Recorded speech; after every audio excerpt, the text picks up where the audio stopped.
எப்போவோ நடந்திருக்க வேண்டியது இப்போ தான் நடந்திருக்கு அப்படிங்கிற ஒரு வார்த்தை நேற்று முதல் அவ்வளோ சென்சேஷனாக சோஷியல் மீடியாவில் போயிட்டுருக்கு. வேறு ஒன்றுமே இல்லைங்க. கமலஹாசன் சைமா விருது வழங்கும் விழாவில் சொன்ன அந்த ஒரு வார்த்தை தான் நேற்று முதல் சும்மா வைரலாக போயிருக்கு. ஆக்சுவலாக கமல் ரஜினி 2 பேரும் சேர்ந்து ஒரு படத்தில் நடிக்க போகிறாங்க அப்படின்னு ரொம்ப காலமாகவே ஒரு டாக் இருக்கும். 2 ரசிகர்களுமே அதை பற்றி பேசிக்கிட்டே இருப்பாங்க. அது இப்போ நடக்க போகுது, அப்போ நடக்க போகுது, இவர் தான் இந்த படத்தை டைரக்ட் பண்ண போகிறாரு அப்படிங்கிற மாதிரியெல்லாம் ஒரு டாக் இருந்துகிட்டே இருக்கும் இண்டஸ்ட்ரியில். அது இப்போ ஃபைனலாக 2 பேருக்கும் கம்ஃபர்டபுளான ஒரு டைரக்டர் கையில் கிடச்ச உடனே அது சாத்தியமாயிருக்கு. அது வேறு யாரும் இல்லை, the one and one Lokesh Kanagaraj.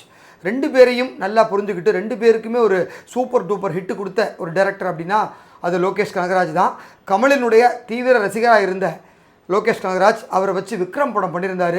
Vikram படத்தினுடைய அந்த டைட்டில் டீசர் வீடியோவே வந்து அலற விட்டுருந்தார்.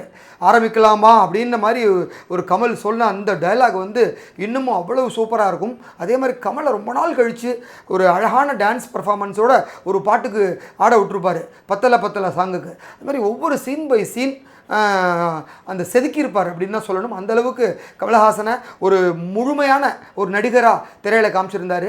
ஸோ அதுக்கு அடுத்து பார்த்திங்கன்னா ரஜினியோட ஒரு இணையறதுக்கான ஒரு வாய்ப்பு கிடச்சிது. அதுதான் கூலி படம். ஸோ 2 பேரும் சேர்ந்து கூலிங்கிற ஒரு அட்டகாசமான படத்தை கொடுத்தாங்க.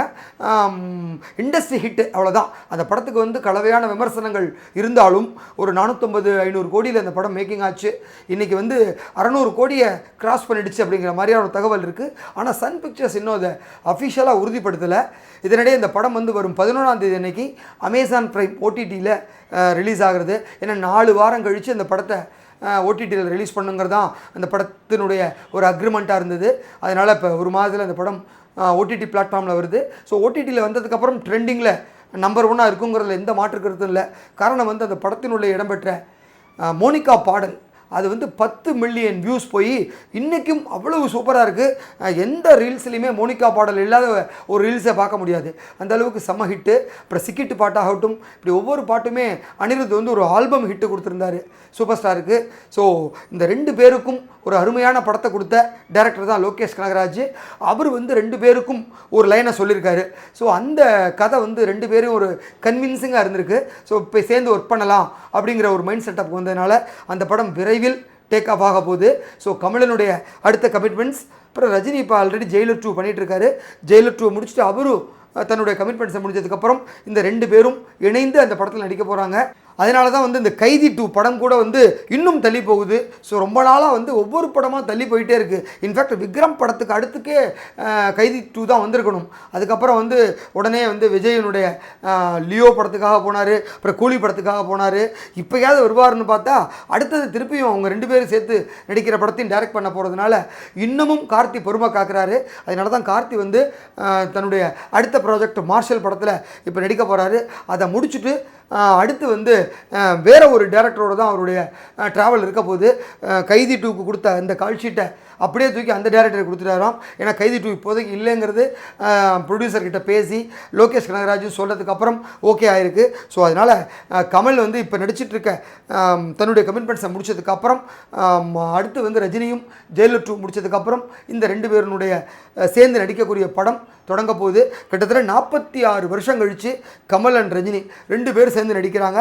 அவங்க 2 பேரும் சேர்ந்து நடித்த ஒரு 5 படங்கள் 80s இன்றைக்கி எவர்கிரீனாக இருக்குது. பாலச்சந்தர் டைரக்ஷனில் தான் 2 பேரும் அட்டகாசமாக நடித்து கொடுத்துருக்காங்க. அதன் பிறகு 2 பேருமே சேர்ந்து நடிக்கிறதுக்கான வாய்ப்பு இல்லை. அதை வந்து அவரே கமலே வந்து சைமா விருது வழங்கும் விழா வந்து துபாயில் நடந்தது 2 நாட்களாக, சனி ஞாயிறு. அந்த விழாவில் கலந்துக்கிட்ட கமலஹாசன் மேடையில் பேசுகிறப்ப நாங்கள் 2 பேரும் எப்போவோ இணைஞ்சிருக்கணும், அதற்கான காலம் இப்போ தான் வந்திருக்கு. எங்கள் 2 பேருனுடைய வியாபாரங்கள் மார்க்கெட் நிலவரங்களை பொறுத்து 2 பேரும் அதை தள்ளி போட்டுக்கிட்டே இருந்தோம். இப்போ அதற்கான சாத்தியக்கூறுகள் இருக்கிறதுனால சேர்ந்து பண்ணலாங்கிற ஒரு முடிவுக்கு வந்திருக்கு.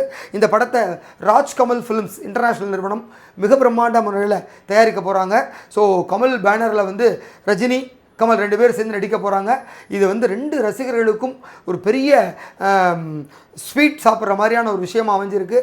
ஸோ கொண்டாடுறாங்க. இருந்தாலும் இந்த கதை 2 பெரிய வயதான கேங்ஸ்டர்ஸ் அவங்க வந்து என்ன மாதிரியான தங்கள் லைஃப்பில் பார்த்தாங்க, அதோட ஒரு மெசேஜ், அது சம்மந்தமான ஒரு ஸ்டோரியாக இது இருக்கும் அப்படிங்கிற மாதிரி ஒரு தகவல் கிடச்சிருக்கு. இவங்க 2 பேர் இருந்தாலும் அடுத்த 2வது லெவல் ஹீரோஸ், யங் ஹீரோஸ் 2 பேர் இருக்க போகிறாங்க. அது வந்து கமலுக்கோ ரஜினிக்கோ பையனாவோ, இல்லை வந்து ஒரு வளர்ப்பு பையனாவோ, இல்லை அடாப்டட் சில்ட்ரனாவோ, இல்லை அவங்க கேங்கில் இருக்கிற ஒருத்தராகவோ, ஒரு நம்பிக்கை நட்சத்திரமாகவோ அது மாதிரியெல்லாம் இருக்கும். அந்த 2 பேர் யாருங்கிறதும் அடுத்த கட்டத்தில் சொல்கிறதுக்கு ஒரு தகவலாக இருக்கும்னு சொல்கிற மாதிரியான தகவல் வந்திருக்கு. அதில் வந்து அநேகமாக சிம்போன் சிவகார்த்திகேயன் இடம்பெறத்துக்கு வாய்ப்பு இருக்குது அப்படிங்கிற மாதிரி தகவல் இருக்குது. ஏன்னா கமலும் சிவகார்த்திகேயனும் துபாயில் நடந்த சைமா விழாவில் ரொம்ப நேரம் பேசிட்டு இருந்திருக்காங்க. ஆல்ரெடி வந்து விஜய் படத்தில் ஒரு கேமியோ பண்ணி அவர் கையில் ஒரு துப்பாக்கியை கொடுத்து இன்றைக்கி அந்த அதே துப்பாக்கி கான்செப்டில் மதராசி அப்படிங்கிற ஒரு சூப்பர் டூப்பர் ஹிட்டு படத்தை சிவகார்த்திகேயன் கொடுத்துருக்காரு. விஜயை வச்சு துப்பாக்கி படத்தை டைரக்ட் பண்ண அதே முருகதாஸ் டைரக்ஷனில் தான் அந்த படத்தில் சிவகார்த்திகேயன் நடித்தார். அதே போல் வெங்கட் பிரபு கோட் படத்தை டைரக்ட் பண்ணார் விஜயை வச்சு, அதில் தான் கேமியோ ரோலாக பண்ணியிருந்தார். அடுத்ததாக வெங்கட் பிரபு டைரக்ட் பண்ண போகிற படத்துலையும் சிவகார்த்திகேயன் தான் ஹீரோ நடிக்கிறாரு. ஸோ அதனால் யாரெல்லாம் நம்மளுடைய டாப் ஹீரோஸை டைரக்ட் பண்ணாங்களோ அந்த டேரக்டர்ஸ் கூட அடுத்தது சிவகார்த்திகேயன் ஜாயின் பண்ணுறதுனால அவரும் அவருடைய அந்த கிரேட் லெவல் ஏறி இருக்குது, அந்த இடத்த அவர் பிடிச்சிட்டாரு அப்படிங்கிற மாதிரியான தான் அவருடைய ரசிகர்கள் சொல்கிறாங்க. அது நடந்தால் வந்து ஒரு மாசாக தான் இருக்கும். ஏன்னா அவரும் ரொம்ப நாளமாக ரஜினி கமல் 2 பேர் கூட நடிக்கணும் அப்படிங்கிற தன்னுடைய விருப்பத்தையும் நிறைய இடங்களில் சொல்லிட்டு வந்தார். அதற்கான ஒரு பெரிய வாய்ப்பாக இருக்கும் இது. ஸோ நிச்சயமாக இந்த படம் இண்டஸ்ட்ரியில் வந்து மிகப்பெரிய ஒரு அதிர்வலையை ஏற்படுத்தும். அதே மாதிரி இந்த 1000 கோடி அப்படிங்கிற ஒரு வசூல் சாதனையை சிங்கிளாக பண்ண முடியாட்டினாலும் ரஜினி கமல் அப்படிங்கிற 2 துருவங்களும் ஒன்றா சேர்ந்து கொடுத்தா அது நிச்சயமாக ஒரு மிகப்பெரிய வசூல் கலெக்ஷனாக கொடுக்கும். அது நிச்சயமாக 1000 கோடி அளவில் வந்து நிற்கலாம்ங்கிற ஒரு எதிர்பார்ப்பும் இருக்குது. ஸோ இதில் ராஜ்கமல் மட்டும்தான் தயாரிக்க போகிறாங்களா, இல்லை வேறு சில நிறுவனங்களை சேர்ந்து பண்ண போகிறாங்களா அப்படிங்கிற தகவல்கள்லாம் அடுத்தடுத்த ஒரு பேச்சுவார்த்தைக்கு அப்புறம் தெரிய வரும். ஸோ இப்போதைக்கு இந்த படத்தினுடைய ப்ரிலிமினரி ஒர்க்குன்னு சொல்லப்படுற ஆரம்பகட்ட நிலை பேச்சுவார்த்தை, அந்த ஸ்டோரி அது லெவலில் முடிஞ்சிருக்கு. ஸோ லோகேஷும் கூலி படத்தினுடைய எல்லா விஷயங்களையும் முடிச்சுட்டு 1 மாதம் ஓய்வு எடுத்துகிட்டு இருக்காரு. இந்த 1 மாதம் ஓய்வுக்கு அப்புறம் நவம்பர்லேருந்து இந்த படத்தினுடைய ஸ்கிரிப்ட் ஒர்க்கில் இறங்க போகிறாராம். அவருடைய வழக்கமான டீம் ஒரு 10 பேர் உட்காந்து இந்த ஸ்கிரிப்டை நல்லா மோல்டு பண்ணுற ஒர்க்கில் ஈடுபட போகிறாங்க. அநேகமாக தீபாவளிக்கு அப்புறம் இந்த ப்ராஜெக்ட் வந்து இன்னும் சூடு பிடிக்கும் அப்படிங்கிற மாதிரியான ஒரு தகவல் வந்திருக்கு. நிச்சயம் இந்திய சினிமா உலகத்திலேயே ரஜினி கமல் 2 பேர் சேர்ந்து நடிக்கிற படம் நிச்சயமாக ஒரு மிகப்பெரிய படமாகவும் ஒரு பெரிய பிளாக் பாஸ்டர் படமாகவும் அமையும் அப்படிங்கிற எந்த சந்தேகமும் இல்லை. நன்றி.